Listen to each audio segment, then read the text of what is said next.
on Samsung White's win.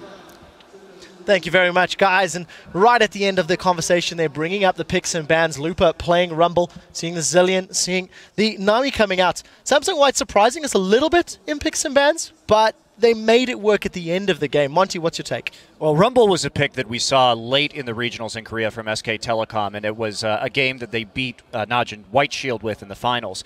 And coming into these picks and bans, we really are looking at two very quintessential team compositions for both of these teams. We've got that hyper tank up in the top lane for EDG, that emphasis on AoE and team fighting with the Jarvan in the jungle, and then on the other side of the coin, we have actually an extremely difficult composition to play from Samsung White, because we're dealing with a comp that requires a massive early game lead. Rumble's the champion that you have a lot of early dragon control over, and EDG played well against it. In fact, they kind of baited them into the pit and then rushed mid lane, taking towers, avoiding the Rumble ult whenever possible in the early game.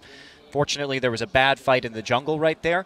But going into the late game, if you have this composition that we see Samsung White running, you need that large lead. You need that big buffer. And not only that, but you need pretty much perfect team fighting because you're very squishy. You're super reliant on the Zillion pick to get the ult off in order to get the resets rolling with Tristana and Kha'Zix. So requires good Zhonya's use from the Rumble as well.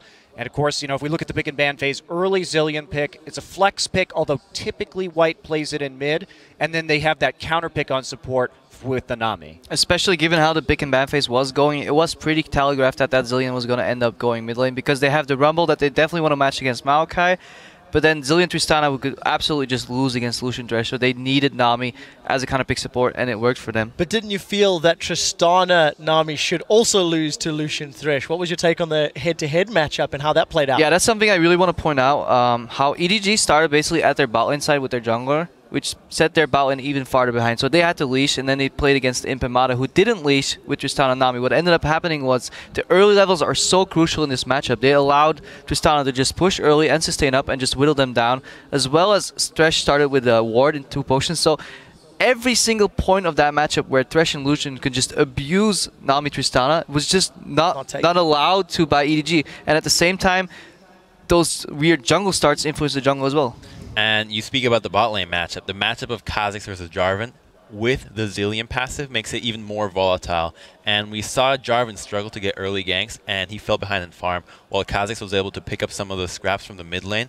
He built up a CS lead and then eventually managed to camp top lane. In another volatile matchup, when you have Rumble, a champion that if he gets really far ahead of whatever opponent he's against, he's going to be able to do just massive amounts of damage. And these champions are so reliant in their team comp that when you get them really far ahead and shut down the main tank for EDG, then the team fights has become that much easier.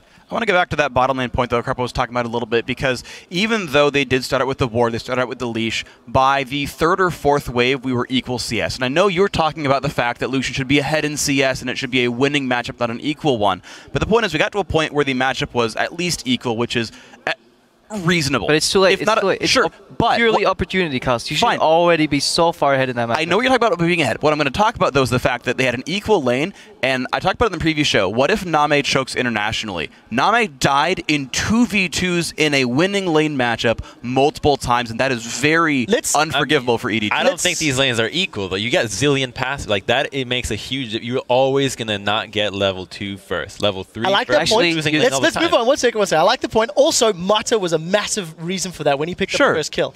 Let's move on out of the laning phase. Strategically, Samsung White just seemed to have a step ahead of EDG despite some misplays in team fights. Freak, explain one of the strategic plays that you particularly liked. Okay, so let's pull up the replay, and we're going to start out with it, pause for a little bit. This is basically one of the big reasons Samsung White is a better team than Edward Gaming. So what you see right here is the fact that Name has a free road to split push the bottom lane. Now, we had seen Imp do this with impunity later on and get down to an inhibitor turret. There's enough wards to see Dandy if you watch that minimap.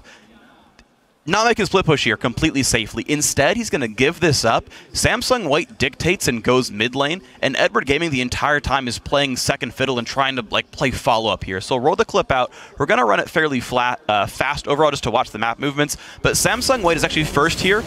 the mid laner Orianna is actually killing Wraith instead of showing up to this turret, and so this goes down for free. And this is, again, kind of silly. So finally the Lucian makes his way in, but Imp's already heading top lane. Imp is already ready to split push the top lane, push a wave in. EDG just now sees it, just now clears the wards, and so Imp says, oh, now they're coming top lane. I can leave very easily. Is actually able to create the pressure on these turrets. And at the very end of that clip, actually what happens is you've got the Maokai trying to hold the top lane against this Tristana push, and Rumble's already getting the wave bottom.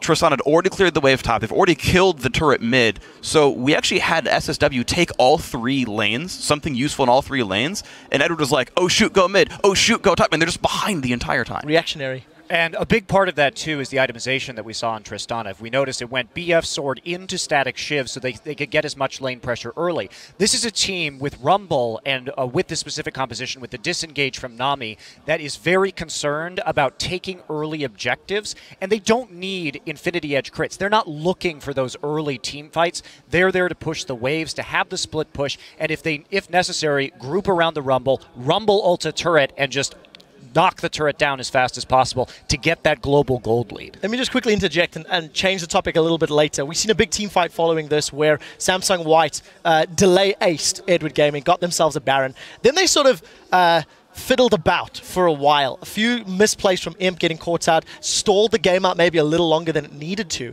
Do we feel that Edward Gaming, if they had made slightly better decisions in the early game, maybe a different AD carrier, Cogmore, something that could scale more, could they have done better against Samsung White? Because there were some chinks in the Samsung White armor. Freak, I see you excited. So I'm really excited about this because I looked at the post-game screen. Name had the highest damage to champions in the game. He was a 4-4-3 Lucian. We had a 9-2-7 Tristana. We had a big Rumble. Name still found a way to deal more damage than every other player in the game. So he lost, like, there's so many things going against him, yet he still managed to do more damage. So this is a very big factor that if EDG can get out of the early game, something they've even struggled with in China itself, let alone internationally, then they're going to look better. But it's been a repeated road of the early game going weak. Some final thoughts from Crumbs. I think the biggest factor was the jungle matchup. Like, Jarvan fell so far behind, and he ended up with just a welfare build while you have Kha'Zix is going full damage. Rumble got so far ahead, and Jarvan just not able to do anything. Jarvan is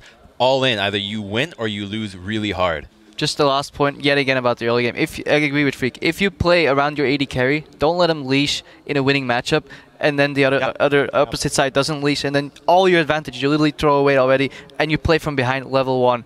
Especially when you have a tank top, just leave that tank alone. Even late game, he can just flash in and Twisted Advance, and that's enough. That's what Maokai needs to do. If your AD carry is so good at dealing damage in teamfights, then that should be enough. But why would you leash and then just screw it over in bot lane? Big questions that Edward Gaming will need to answer. You can tell that we're particularly excited.